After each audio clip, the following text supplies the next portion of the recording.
Hi, I'm Chris from Future Music, and we're here on the Dubreq stand with the new Stylophone. We're with Ben. He's going to take us through some sounds and show this new product. So I'll hand over to Ben. Hi, Ben. Hi there. Yeah, Stylophone S2. Basically, a lot of people know what the original Stylophone is. Original Stylophone. This is obviously a very simple instrument. We've always kind of wanted, given that the Stylophone's been used by so many famous artists, Bowie and Orbital and all these great groups, we kind of always wanted to do something a bit more serious with it. So that's what this is.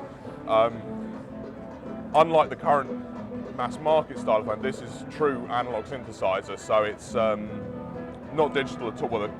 It's got a touch-sensitive keyboard, which can either be played with a stylus or with your finger. It's a 3-octave keyboard, but it's also got an up and down octave shift, so you can go horribly high and very low, which is quite cool. A lot of the work on this has kind of gone into trying to squeeze the amount of functionality and all the bells, whistles and knobs that would normally go into a synth that was, you know, twice the size of a briefcase into something that was this big. So a lot of these buttons and things have multiple functions, which is all explained in the instruction manual. We've gone the little the Iron Man LED display, as it's been nicknamed, has a load of functions that kind of gives you feedback. If I change, like for example, I change the frequency of the oscillator, you can see it shows up there. If you even change the volume, it shows up on there. So lots of clever things. Got all the sort of features you'd expect out of any kind of synthesizer. Detune the oscillators one at a time in order to make all kinds of fun, crunchy sounds out of it. We very much decided that this was going to be like seriously analog and appeal to all of the hardcore analog synth geeks from the outset. So there's a few clever little things in there that haven't been seen in analog synthesizers for a few years. People said to us, oh, you know, I used to have this synth when I was younger that used to do this, and we sort of took a lot of that on board and threw things in there that haven't been seen for a while. So things like ring modulation. I hadn't actually heard of ring modulation, but a couple of people said, oh, so-and-so used to make this synth that had ring modulation, and it was a really great feature.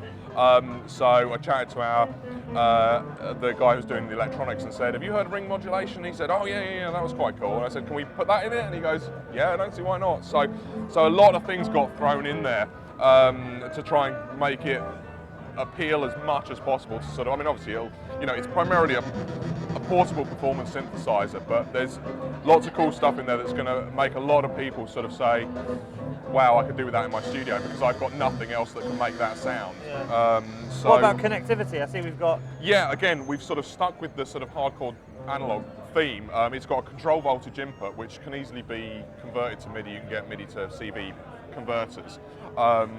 It's also got a trigger input. It's got a 1/4-inch line out, headphone line out, and a 3.5mm line in. So one of the things you can actually use it as, like an analog effects box for other instruments. So you can run a guitar into it and actually use the filters and the envelope generators with other instruments as well, which gives it another aspect that will appeal to a lot of other musical people. So it's battery powered. It's got a little battery compartment, takes 4 AA batteries. Stylus sits in the back there. But it's triggers on the side. That's basically, it's got that's volume up and down buttons. Yeah. Power button, and the little black button there is actually an auto-tune button. One of the things that happens with analog synthesizers, as they warm up, the oscillators start to drift and the thing sort of goes out of sequence. So we put this auto-tune function in, which basically you press the button and you'll see it's actually going through octave by octave, tuning itself. Normally it's the sort of thing you have to do with a screwdriver with the back off to make these things happen. So yeah, so that's quite a cool feature. So it's available now? Yeah, literally we've started making this just after Christmas. So we are, Dubreq ourselves are actually making this. This is the first product we've physically made ourselves. So this is handmade in the UK by us.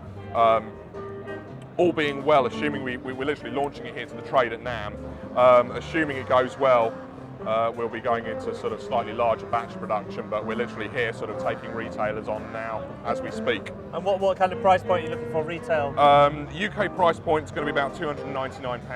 Okay. Euros, dollars, any ideas?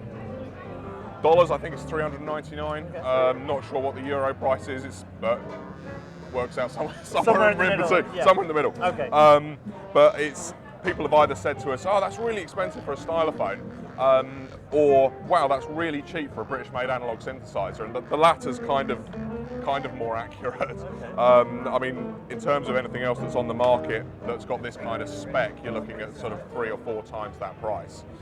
So for what it does, and as you can see, I mean, this is all custom aluminium extrusions, machined end caps and everything, so it's someone managed to drop one on the floor earlier and it carried on working perfectly well. So it's a quality bit of kit that's designed for serious musicians to lug around and throw in a bag and it keep working. So yeah, we're quite proud of it. Well, thank you.